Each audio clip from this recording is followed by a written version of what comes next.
Good evening and welcome to the Fourth Estate. Charles Mangusha, who is the regular host, is also a law student, so he's doing his exams, which is why I'm seated in this chair. My name is Angelo Izama.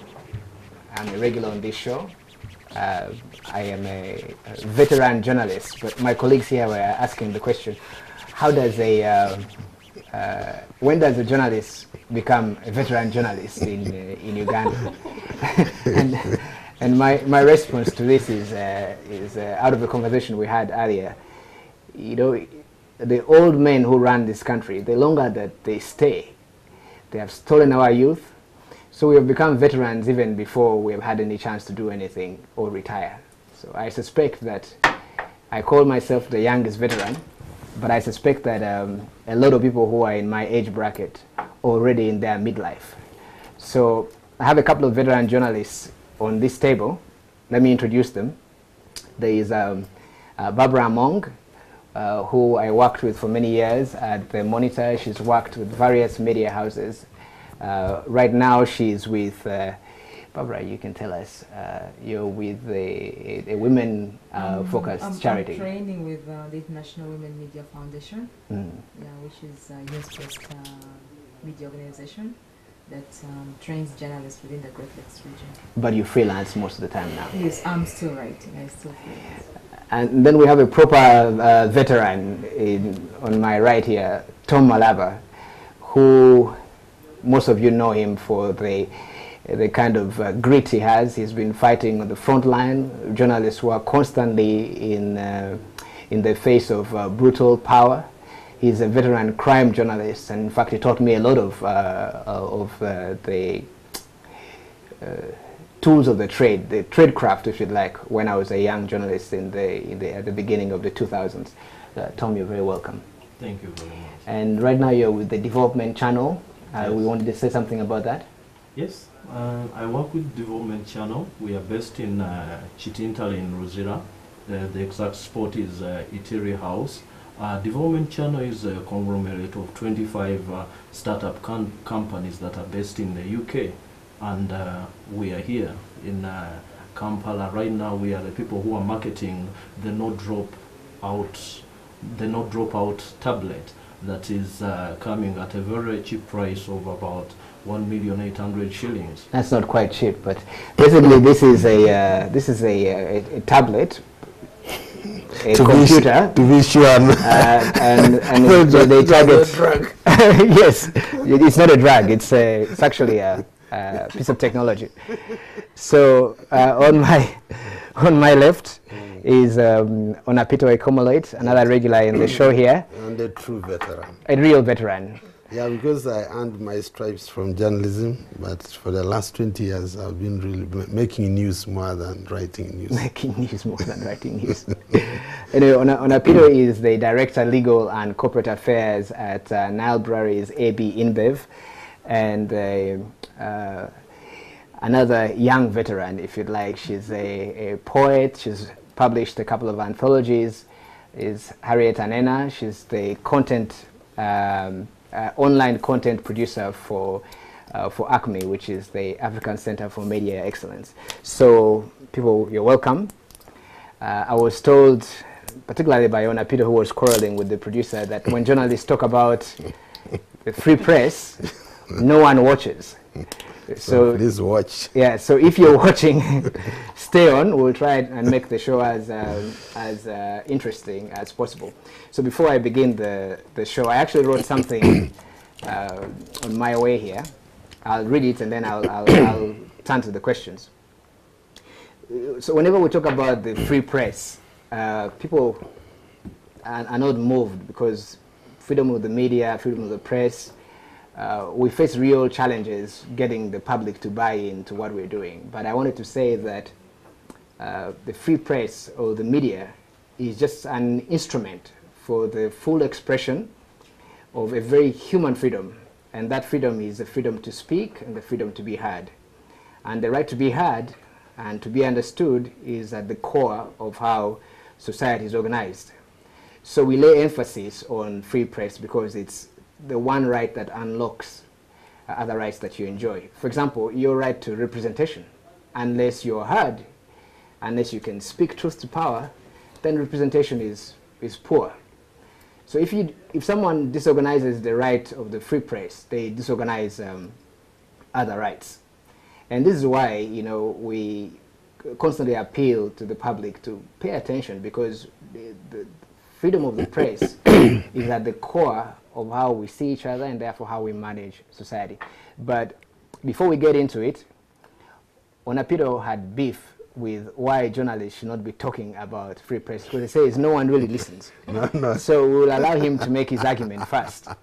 You were at Makerere talking about... That would be unfair to the viewers, because they are listening. So. No, it's, let's be honest about it. No, I think, Angelo, I think there are two distinctions that maybe where people tend to perhaps get turned off is when we emphasize so much freedom for the journalists, the individuals.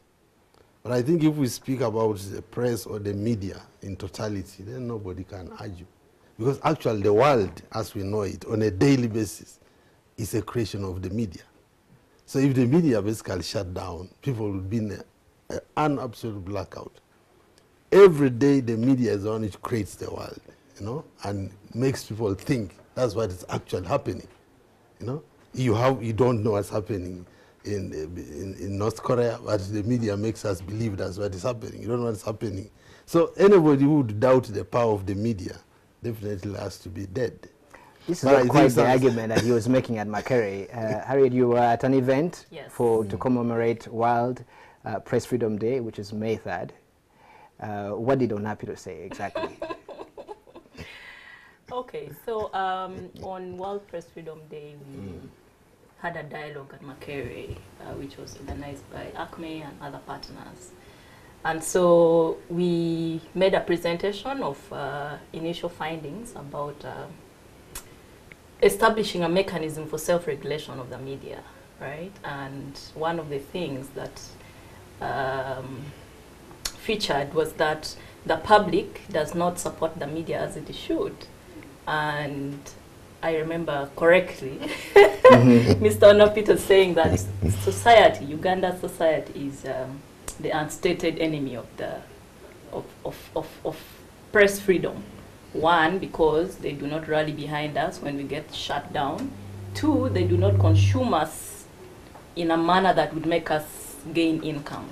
So for me, when we are talking about press freedom, it actually tallies with this argument, because it should be presented in a way that it's a right that is for everybody, not just the media. Because if the media is shut down, then the public loses its right to access information. But it's not a narrative that the public really understands. Yes, but the reason we are here is for us to make that point clear. But also in our own engagements, we need to make that point clear, not just by telling them, but in the kind of content we put out there. Does the work we put out there, is it sufficient to make the public rally behind us when red paper gets shut down, or will they say, yay, it serves them right, you know?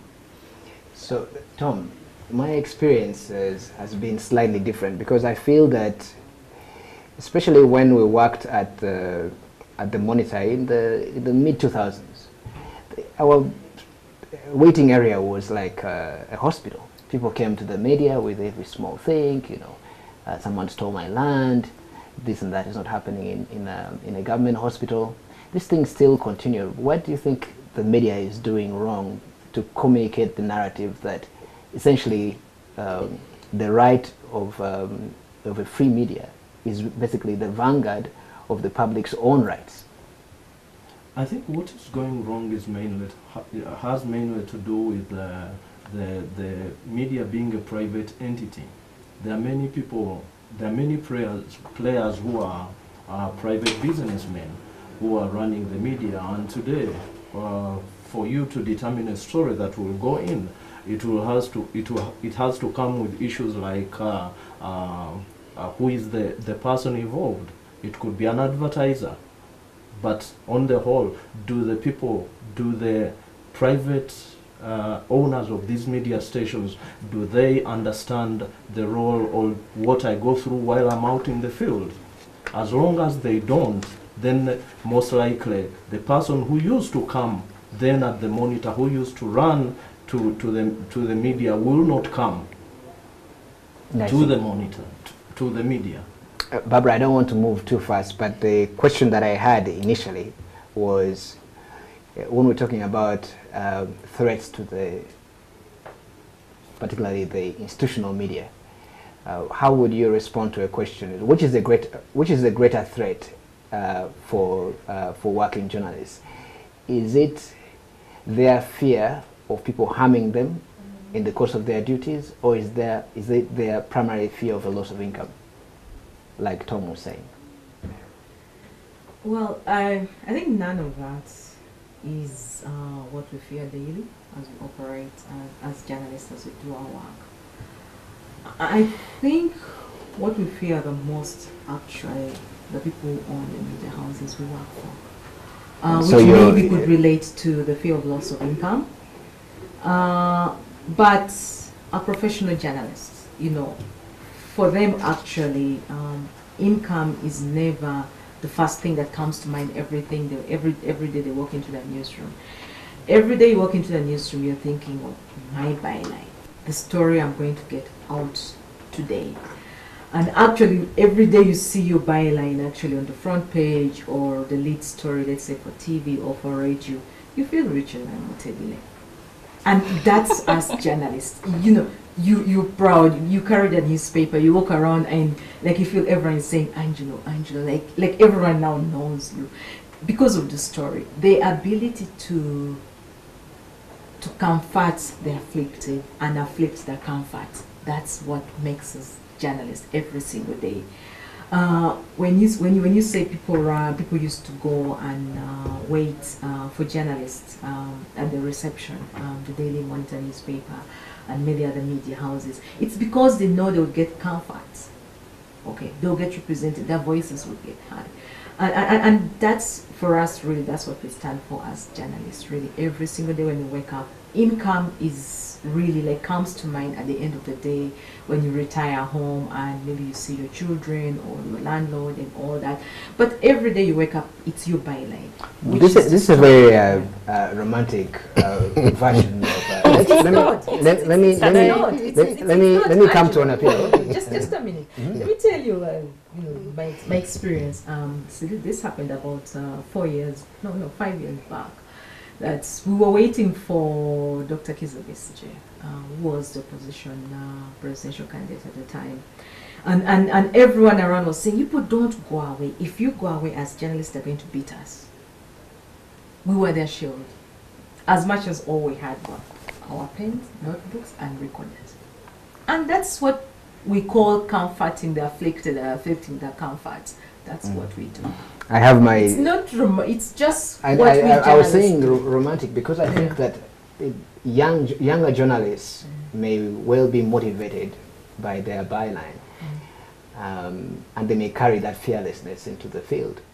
But I read an interesting op-ed by Mr. Wana, who is a veteran journalist, apparently working for UBC. I don't know if you read this one in the Observer.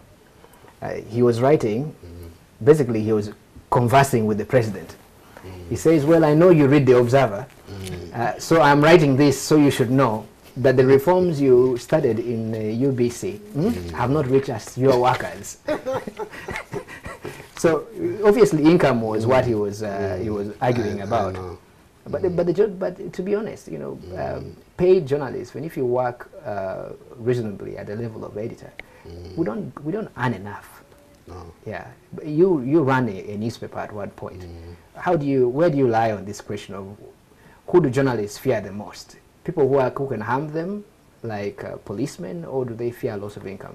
Which is the biggest threat? Look, I think original journalism was about changing the world. That was the idealism, which was across many disciplines. It was there in politics, it was there in academia, and everything. In the 60s, I mean, there was a lot of people who were idealistic. They believed they could change the world after the white man is gone. But increasingly, cynicism and self-interest has taken over across all disciplines, and the media is no exception. A lot of young people are choosing to do mass communication or to do journalism because they think they will get a job, not that they are going to right the world, you know. So ultimately, the driving factor is you need an income. In a country where people don't get a decent wage across the board, and a lot of people are struggling, so journalists are among those who are really struggling most. And I believe it's a big preoccupation. That also explains why media houses have lost journalists to other jobs where perhaps they pay better. As explained by this panel, none of us really works in an ideal newsroom. Yes. You work for a donor-funded media development organization. She works for a donor-supported media development organization that focuses on women. And you work for a charity also based in the UK. That is until about 1 week and a half ago I was at the Monitor. Actually, to Tom's credit, still have one foot in. I blog occasionally now, and I do. I run a political risk consultancy which uses my knowledge of journalism, and I'm committed to public affairs. But as you can see, the changing economy is also changing the way the free press operates. We're going to take a break. If you've just joined us,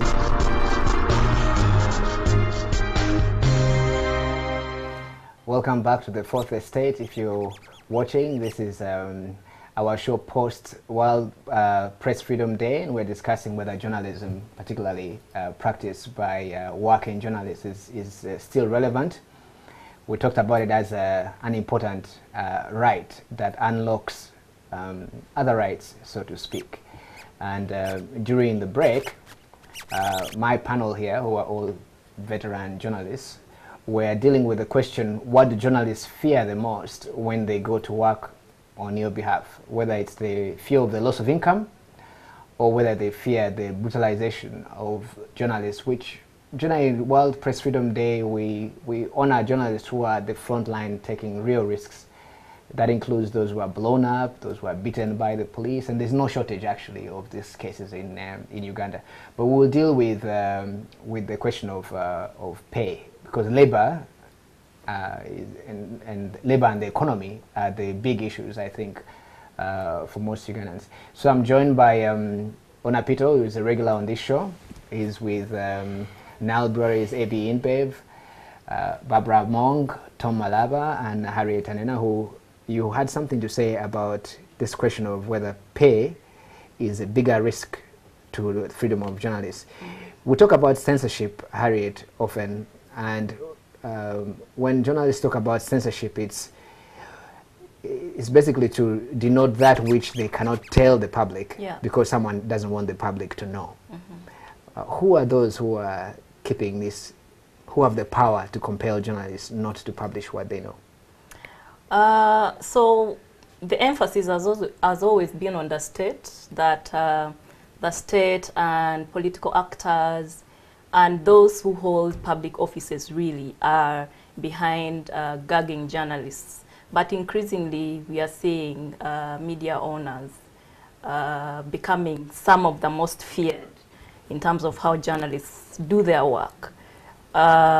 It's very common these days to find a radio station owned by a politician, radio stations owned by a pastor or by an individual. And most recently, in the past elections, some journalists up country were openly campaigning for their media owners because you have a gun behind your head, and you can't do the objective journalism that you're supposed to do. So for me, threats to free expression, to free press, is increasingly being felt by the media owners, from the media owners, because they wield more influence, more direct influence. And when you look at the bigger media houses, most of them are investors, right? And we love investors in yes, this country, and of course. if you own a media house and you're an investor, you do not want to jeopardize your investments in the country by, you know, stepping on the toes of the person who is giving you the environment to invest. So that has become an issue. But there's also Angelo, but I was going to come to you with Angelo, I'm always here with Charles. So that's okay. I was going to come to you with a different question, because the proliferation of media in Uganda is seen as a real sign that, you know, in Uganda, unlike other countries, there's actual freedom. People start media businesses every other month. But when you look at the ownership structure and the commercial models that they use, a lot of these media houses depend on very few sources of income, like your company, for example, that sells beer. It's really a fair comment then to say that the corporations wield undue influence over. No. Why not? We actually struggle to exert an influence. You know, in fact, surprising. This is the first time I'm hearing. Yeah, it's surprising that the Ugandan media views content from corporations as not news. When I see actually on the international channels, CNN and all these, a lot of news, business news, really, the happenings within companies, they release their report, their performance. But if you try to get that kind of news to a Ugandan media house, they think it's an advertorial. They want you to pay. So we have very little influence, and certainly we don't try to dictate the content. So you say, but as a former editor, that's the truth. I mean, there are some companies which, of course, don't have corporate governance, who may be doing that, but I'm sure multinationals like the one I'm associated with, I would vote that they don't intimidate the media. Let's talk about the brown envelopes. As a former, no, not even about the brown envelope, but what Ona is saying, that they actually have very little influence, and this is not happening. It's actually happening. For me, as a former news editor, as a news editor in this country, you're forced to play the trinity. You're forced to be the news editor, you're forced to be the circulation manager, and you're forced to be the marketing manager. When you go to face the board of this media house, you have to think like all three in one, because they will tell you how much money is that story going to bring in. They will ask you that, and then they tell you Ona's company is one of the biggest advertisers. They're bringing in revenue that's going to pay you salary. Take care of them. So take care of them. Do not run that story. If you're going to run that story, water down that story. So this is actually happening. Maybe Ona, okay, and the corporation that he represents is not doing that, but there are so many corporate companies in this country who, you know, wake up every single day and they, like, on the face of it, like, oh, we respect media freedom, we respect the rights of journalists, we uphold the rights of journalists. But believe me, in the newsroom, for me as a former news editor, I know this, you have to play that trinity. You have to every single day think about it when you sit on your desk. Tom, the value of a story is higher when you haven't written it, because then you can negotiate. Let's talk about the red paper. Because, you know, one of the things that happened with the closure of the red paper, to our surprise, was that the reaction of journalists and the public was like, maybe, you know, they deserve this. Because the feeling was, and I was hoping that Arinaito Rugendo and his colleagues would be here, that the red paper had started a culture of just sheer extortion. Stories were run purely based upon who was paying the most to get that story on the front page. So people were just mudslinging and calling it tabloid news. And what do you think is happening in other newspapers? You tell me. Still, that is what is happening. The young journalists have been abandoned. What basically they do, they go out in the to the field, he or she gets the story, and as long as the person he's written about is willing to pay, they take this money. Because it is better they take the money than wait for the editor to order them to drop the story. This is what is happening around newsrooms. Just take the example of if you watched the World Press Freedom Day March, who of those are the journalists that you know? None of them. Many of them are young. So they are easily forced to drop the story. And anyway, it makes much more sense. I did a story that made me flee this country. If I had an option, I would have taken the man and went home and fed my family. But I didn't.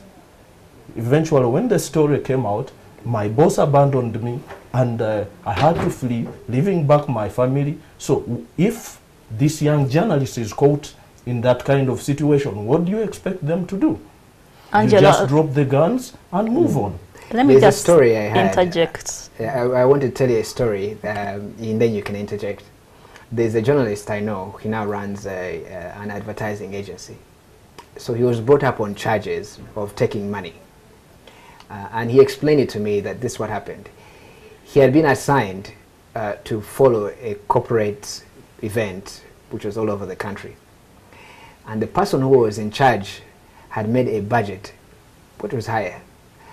But about 50% of the budget had gone to his editor. And a part of that was inflated. So when he went to face the disciplinary board, he was told, you know, this guy says the stories are not appearing in the newspaper when he has paid for it. How do you account for? He says, yes, I took the money. But what he really told me was that the editor was the reason he was in that, because the editor had taken money on the side. And you hear this all the time. And to be fair, it distracts away from the other good things that the media actually does when stories are published. But the public understands that, you know, journalists are for sale. Yeah. Yeah, so I just wanted to make reference to the study that ACME did on trying to assess whether there's support for media self-regulation. And in one of the focus group discussions in Ginger, the whole group of journalists that we interviewed admitted that they accept money, that they take bribes, and they do so regularly, right? So when we are talking about journalism and having your byline as the ultimate pay for what you do, we also have to look at it in terms of the current realities, right? That especially upcountry, media owners give each journalist more than one role, right? And unfortunately, most journalists look at that as a favor, right? I'm a reporter, I'm a DJ, I'm a host, but I'm paid one salary for one person. So how do I survive after that, right? I go to the field, I'm given maybe 2,000 or 5,000 or nothing. So the source becomes the facilitator, and definitely they build a cut. So this actually happened in police coverage, but I don't want you to. I don't want you to make this about the money being the. I think still the state or state agents, some of them acting out of their own will, not representing government, remain one of the major threats. And one of the tragedies that increasingly is happening is that the journalists themselves, some of them are part of state apparatus. So you can't even have a source that will not be known.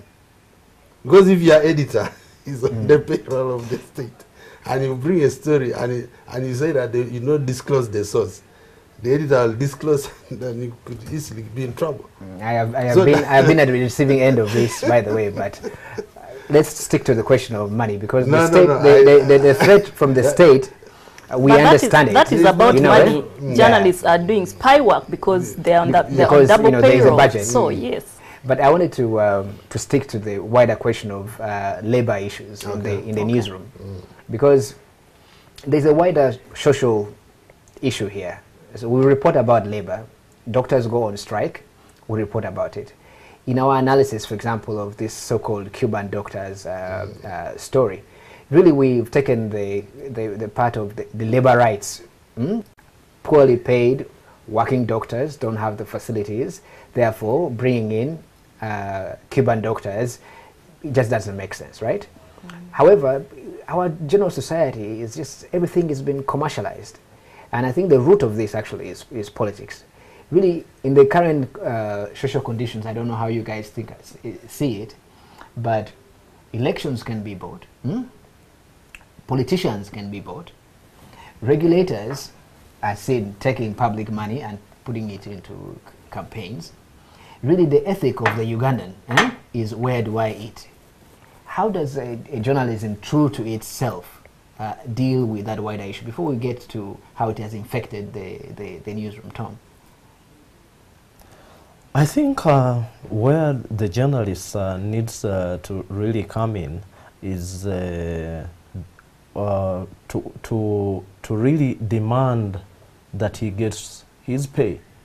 I've had a situation, many of these, I normally quit jobs where you cannot pay me enough, because when I go out there, I'm not going to take the money, and I'm going to do the story.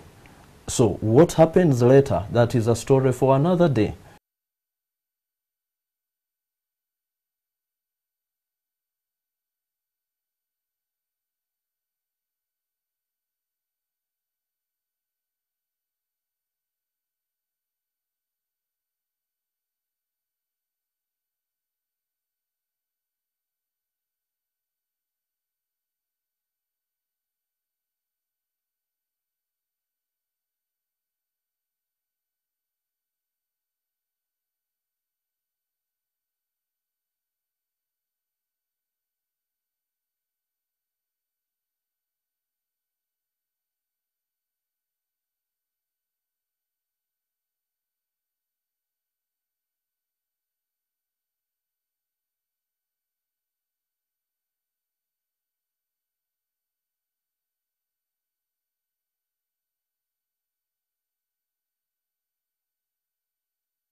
To yes, set this an is where agenda. journalism should come, but unfortunately we operate in this country where, going back to the media ownership, the people who own the media understand very little about journalism. I've said this before. They understand very little about this profession.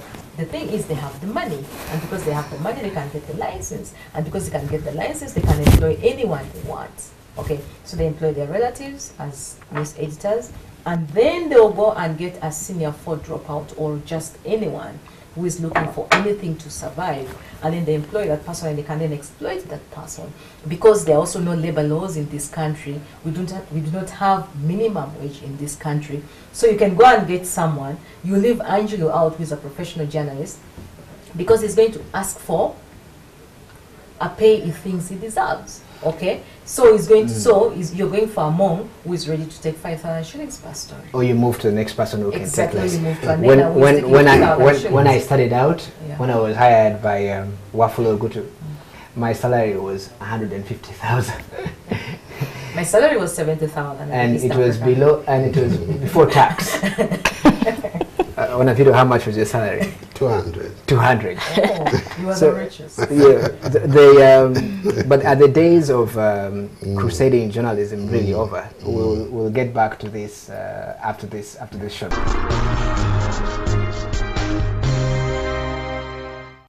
Welcome back to this final segment of the Fourth Estate on NTV. We've been pontificating about the free press and the associated right to free expression on the back of World Press Freedom Day with a panel of veteran journalists, being that in Uganda you can be a veteran journalist at the ripe age of 35. Why? Because, well, we'll get into that another time. So we dealt with labor issues in the labor market for the media, and the overall question we had in our minds was, well, you know, everything is commercialized in Uganda. The political environment we are in is where money is important. I personally have written about this. I think that Ugandans have, money is the new idolatry of Uganda. There is something, I think in Uganda they call Enfuna. Enfunaism is basically the god of the Ugandan work ethic. And so principles that guide journalism, especially in its approach to public affairs as a public service, these they become trampled because, you know, those who have power over the commerce of journalism then take center stage. But Onapito, who was a founder of a newspaper, a crusading newspaper actually called The Crusader, he's become one of the most cynical amongst us. So I wanted to ask him whether the days of journalism as activism, which is really needed here, no, first of all, before Angelo, before I comment, I wanted us to exhaust these labor issues. I think the dilemma for journalists in terms of pay is not unique to journalists. And add the tax issues, because yeah, I think it's really the public cuts is really across. concerned about I mean, we are seeing it played out most in the public sector. I mean, government workers. And I think there are three fundamental reasons why the low paid will always remain a catch-22. One, of course, there is salary apartheid in most organizations, whereby they always speaks on an animal farm. And it is very difficult for them to appreciate your situation. And then, to make matters worse, in a country with very high unemployment, there is always someone willing to take that job, which you claim you are so lowly paid for. And the person paying you is aware of that. So they are ready to let you go, and someone will come in who is more desperate than you. And then thirdly, we have talked of the work ethic.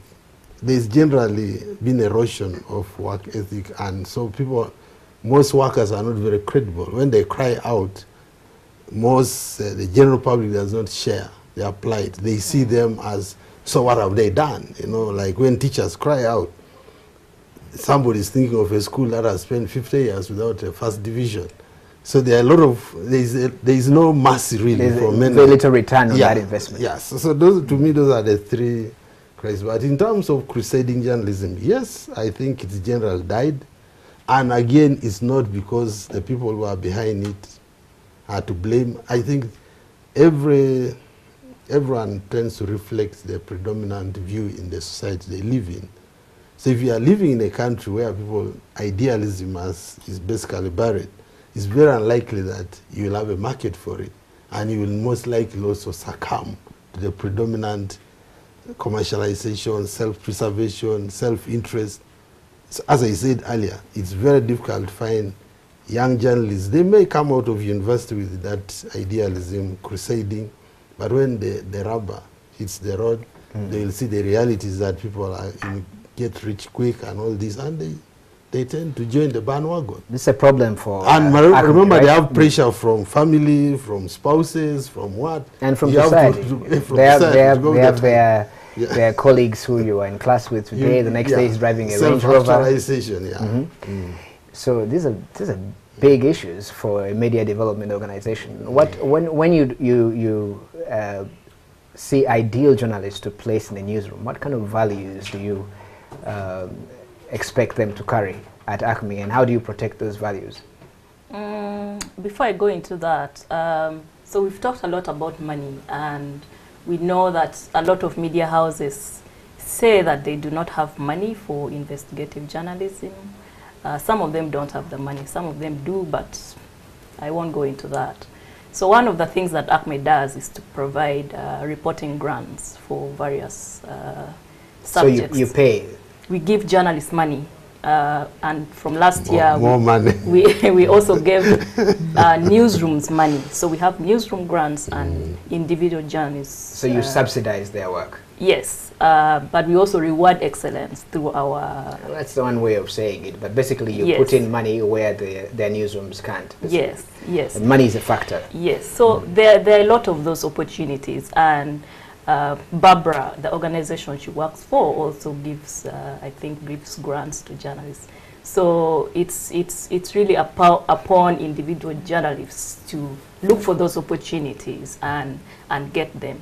Otherwise, if you sit there and you see an application for grants, don't blame the victims. Yeah? No. We are saying that the core of the journalist's reality is that money is important. The society worships it is money. important, but I'm also telling you from experience that despite the opportunities that we have, some people do not take it. So, but the argument you're making, Harriet, is similar to what the government.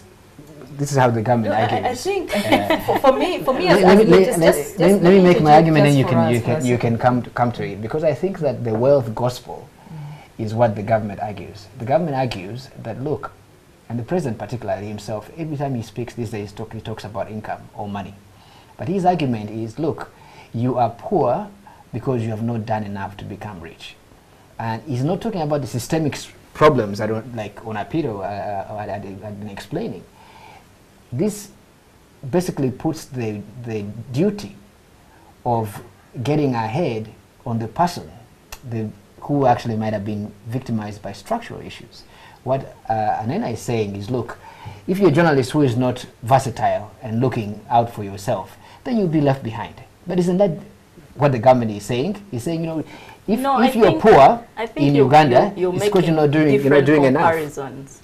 Because I'm extrapolating from your argument, I know, but go ahead, Bob. You know, unfortunately, really, for journalism, if you look at, or if you actually follow, the best journalists in this country and outside this country are people who are self-driven. Yeah. Journalism never waits for anyone. But merit is just one factor. Anyone. If you're not self-driven in journalism, even if they pump in 100 million shillings into your account every month, you get nowhere. You get nowhere. Because it's more than even just, yes, money is a factor, and you really need that good pay. But then also, you need to get out there and interrogate and investigate and interview people, and journalism will actually pay you when you do that. For me, I don't know, for me, it's not being fortunate, it's just that because of my hard work, for me, journalism is paying me because of my hard work. I'm always out, I was always out there, and based on that, I was able to negotiate my salary. By the time I left New Vision, I was the highest paid journalist at New Vision. Angelo, I think... I was. Tom. But, on the other hand, okay, when you go up country, it's a different story maybe. And when you go up country, it's a different story because most of them, okay, are actually not professional journalists. These are people who've been picked by media owners, and they've picked them because they can't exploit them. The systemic issues, because this argument is still the same, is to say that it's not the conditions that are at fault, but the individual that is not. I think you're mollycoddling journalists. Angelo, who is this journalist we are talking about who can access the kind of funding that Anena is talking about? That journalist is among, not the journalist on the street. Who is that She's just said she's paid well, and but I'm talking about that freelance journalist who goes out to the old taxi park to interview a driver and then write the story. That kind of journalist needs building up to come to the level that Anena is talking about, to be in position to access that money.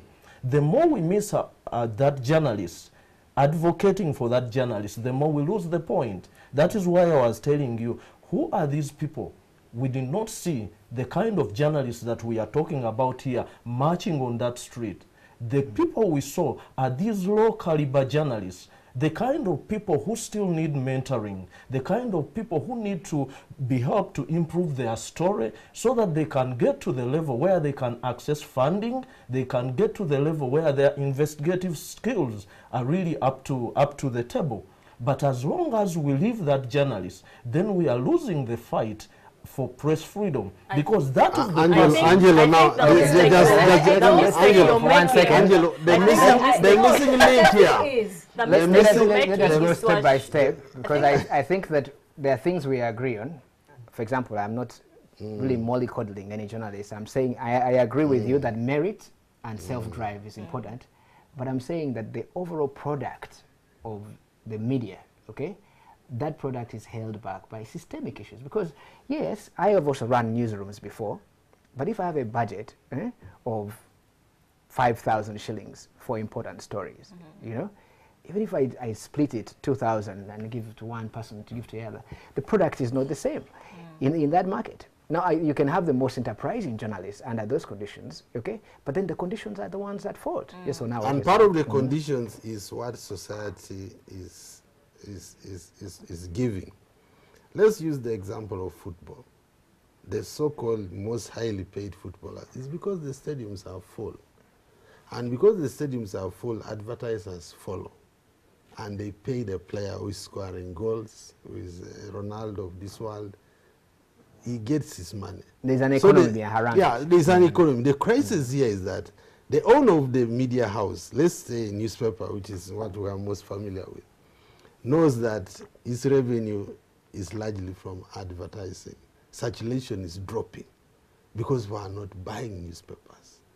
So the viewers, our viewers out there should recognize that if they share in the view that journalists should be paid better, genuinely, no investor in a media house is going to take out money that has come from advertising predominantly to give very high salaries to reporters, whom he sees their main input is to drive circulation, but according to him, they are not, because people are not buying the newspaper, they are not buying the story. So I think that's part of the problem. Even if it's a TV station, news, the era of a star journalist, unfortunately, has died, you know, whereby the owner of the media house says this guy or this lady is indispensable because the circulation is going to be affected. If they know that it's not the circulation which drives their revenue, it's advertising. So the viewers, the public is partly, again, at the center of this. Yes, let me give you a different scenario, also from sports. Okay. Michael Phelps, you know, the swimmer. I mean, he became a star essentially because in his neighborhood there were free swimming pools. So he spent time in the pool, right? You can grow a whole generation of great sports people, but you need sports facilities. Yeah. So it's true that some of them will show talent and merit and rise above others, but the conditions are important. Surely you're not saying that, you know, out of the current, you know, restrictive labor conditions that Ugandan journalism is in, that it's individual journalists that are to blame. No, it's without a doubt that there are immense challenges that journalists face. Earlier we spoke about the influence of media owners and several others. But what I wanted to respond to what Tom said is that we shouldn't make the mistake of assuming that a freelance journalist is a young journalist or an inexperienced journalist. Barbara here is a freelance journalist. Alima Athmani is a freelance journalist. But they're senior, right? They go to who pays them more, right? And they do that because of the self-drive that Barbara was talking about. So I think that even with all the systemic issues that you're talking about, a journalist who has the drive, who has their eyes set on the goal, can always rise above the rest. We're going to wrap up on the political economy of the newsroom, because I think that what I have seen coming out of media development organizations is that grant monies may be the next thing that will save journalism. That you look, for example, the Guardian has a message on their website that says, no, unlike other, you know, companies. We don't put a price on our content, but support us by giving us donations. I think globally we recognize that there's a changing environment, but here in Uganda, it is still. I don't know if there's a consensus here, Tom and Barbara, that the real threat to free media and therefore free expression still remains, corporations and money. Is that our consensus? Yes, I would partly say that there's no consensus. There's no consensus. Disagree. What I would say Split is votes. that still the problem with the media are those people who are controlling the media, the advertisers. They determine a lot in what goes into the paper. I'll give you an example that this Press Freedom Day should have taken cognizance. You realize that the police has been the biggest entity that has abused of journalists' rights. But you also know that during Kale's time, if he didn't want a story to go through, he would go out of his way to do whatever to do whatever it takes so that story does not come. I'll give you an example that I went through. I just gone to the Monitor. I wrote a story. Immediately, Kale called. And where did he call? He called Nairobi. And before the story went to press? Before the story went to press, yes, the story finally came. But you can see the machinations that he had been involved in. He can be in position to plant someone in the newsroom. He can be in position to call. And he can be in position at the end of the day to influence. And that went on for the last 12 years that he was IGP. That is where the media has generally been. He was not an advertiser. Why I want to disagree with that advertisers have influence. They cannot have influence on business stories.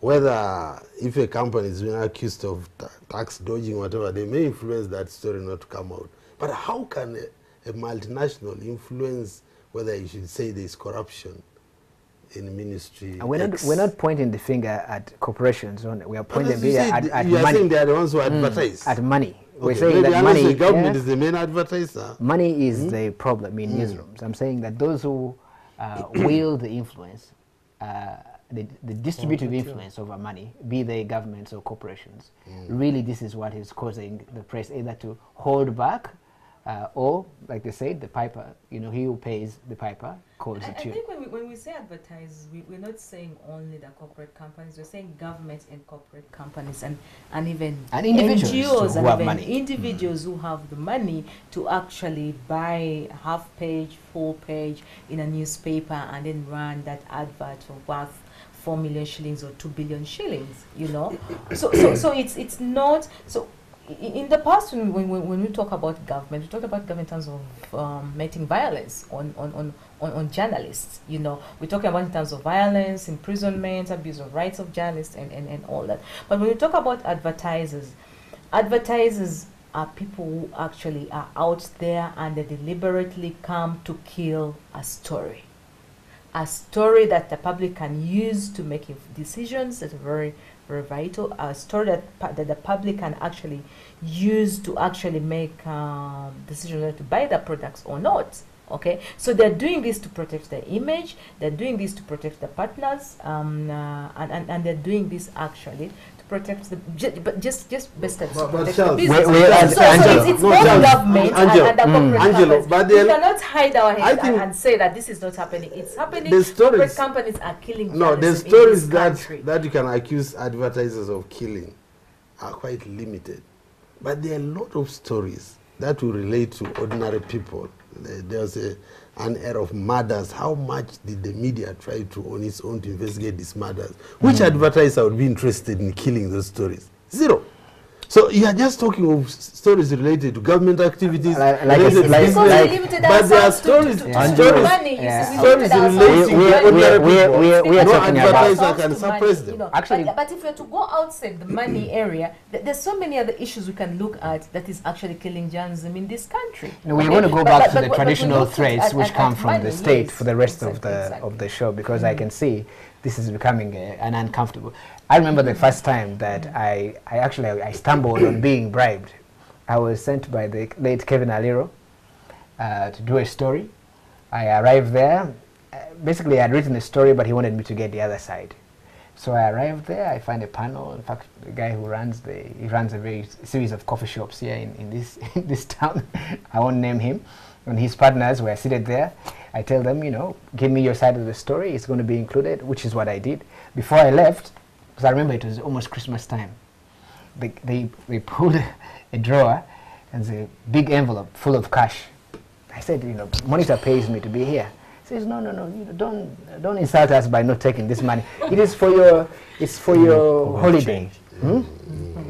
So I got out of there with the envelope. I picked up the phone and I remember calling my editor at the time, Mwenda. He wasn't answering. I called Kevin. He wasn't answering. I thought it was a setup. Sincerely, I came to the newsroom with the money shaking and I put it on the desk. I said, this is what happened. Hmm? You take care of that issue. I'll take care of the story. But it was 3 or 4 times what I was being paid at that time. In fact, I think it was maybe 6 or 7 times, judging from the size of the envelope. I am sure. No story is worth dying for. Yeah, I am sure. And that's what the Monitor taught me, actually. But I'm So sure where that did the money finally end up? I did not ask. But I am sure that But it left the coffee shop. that there are many stories a journalist could say about navigating that link. But let's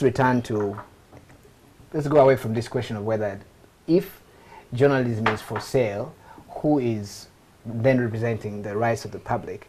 Let's go to the state and the primary threat of fear of harm.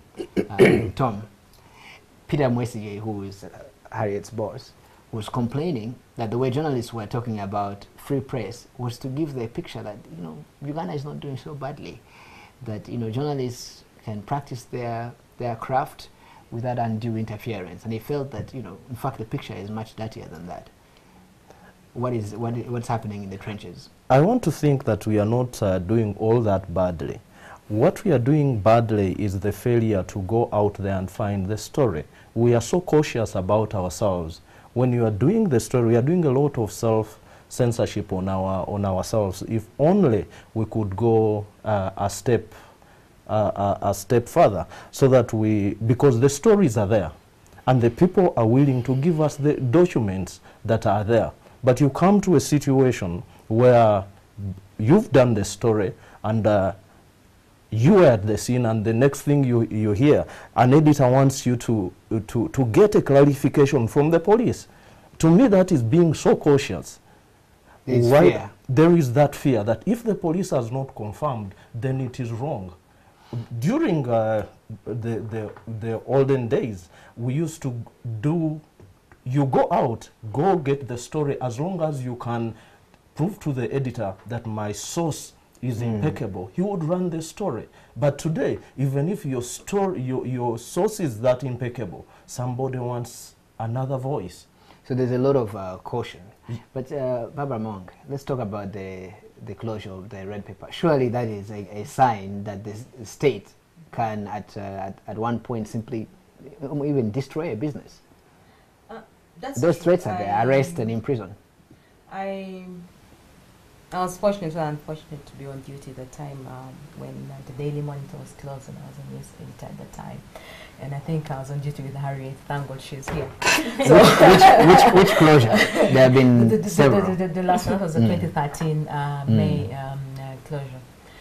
And I saw what happened, and I saw how the state, really, came down on us with all, they treated us like enemies of the state that, you know, the Enemies of the revolution. Yes, that the president always says, you know, we are, you know, rumor mongers, enemies of the state, economic saboteurs, and all sorts of description, really, and so the closure of the Red Pepper, the Monitor, KFM, and all these other media houses that have suffered this before, it's just an example of how far the states can go if they want to. I don't know. I'm looking the for state gives and the state takes.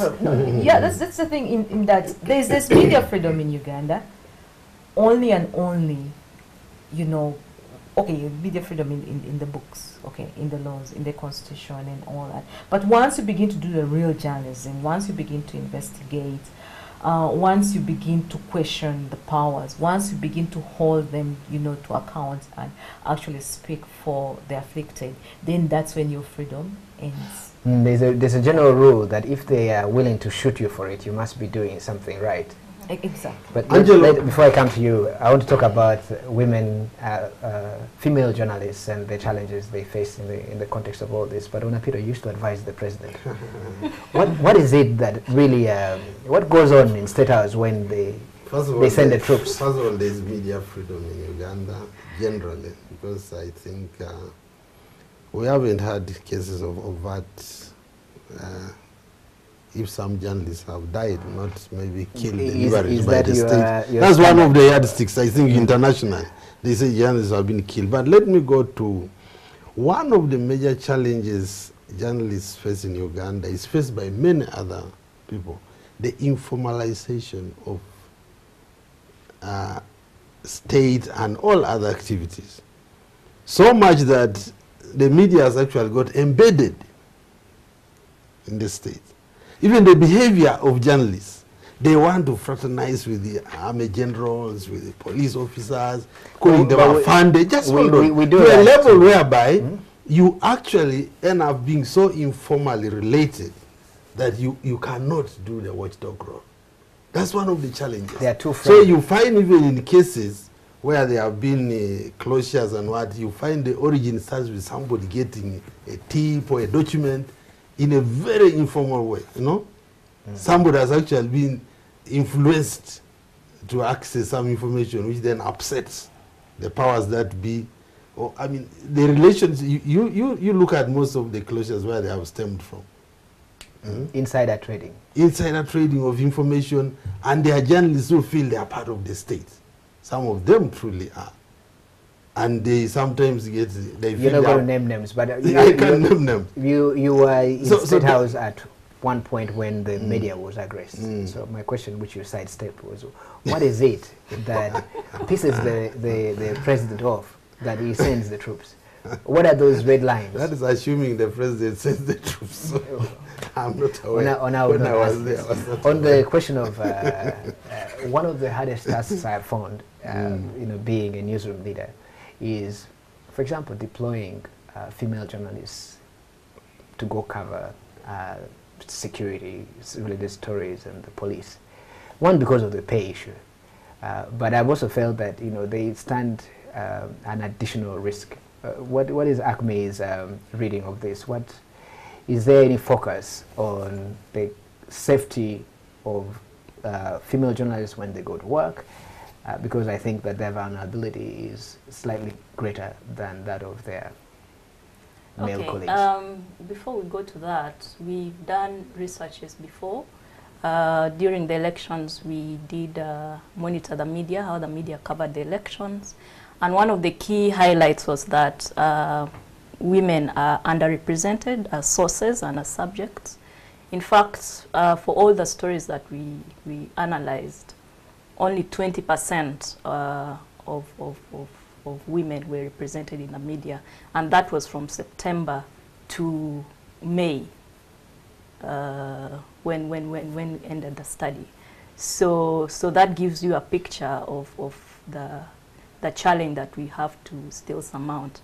The 2017-18 Press Freedom Report by UNESCO was released at Makerere in March, also confirms a similar trend. So while there's been improvements. We see a number of women in leadership positions. But when you look at the newsroom, there are still more men. There are still more men in decision-making positions. There are still reporters who are given tasks, the real tasks, while female journalists are, assigned to soft bits because of one of the reasons is what you say, the women face greater risks in the field. But I think it's really about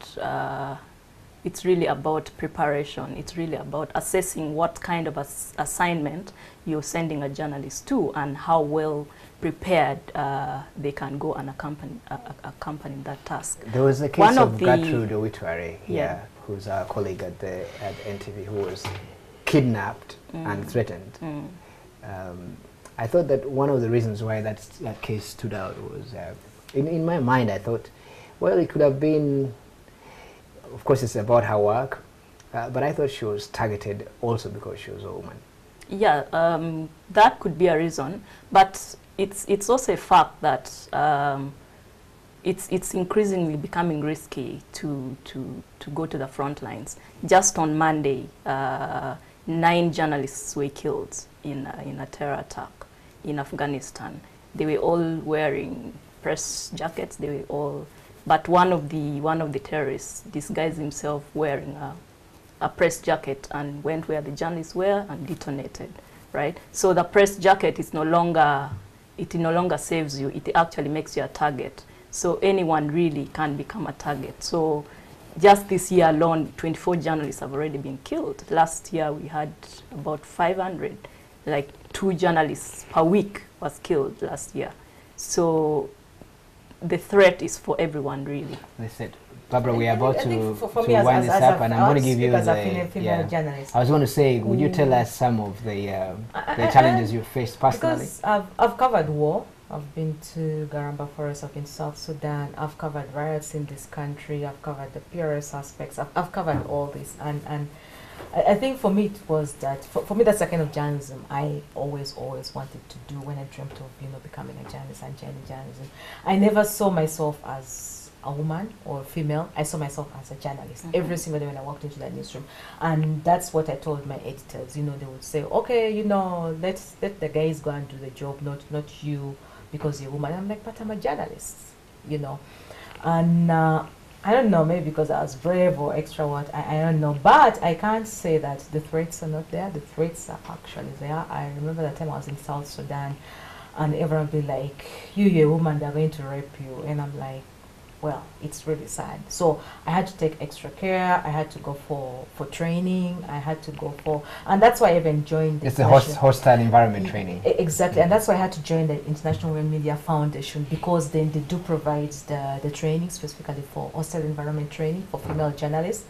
They do provide grants for female journalists, and they also do give relocation to female journalists who feel threatened. If you feel threatened in your country, all you have to do is to dial the NWF hot number, and then they'll just relocate you to another country. They do that. So yes, there's that threat that you face because you're female. People feel, not even in the field, actually, when you go to interview a male source, they will take advantage of you. I have horror stories, by the way. I do have stories many where horror I've stories practically run out of people's offices. From our female colleagues over the years. This is terrible. Stuff that wouldn't happen to me. But we are going to close this show. I think the lesson here is, if journalism is for sale and you're worried that it won't represent your interests and safeguard your right to free expression, then buy newspapers and support working journalists who are still facing real threats. And that is the Fourth Estate today. Charles will be back next week. I think his exams will be done.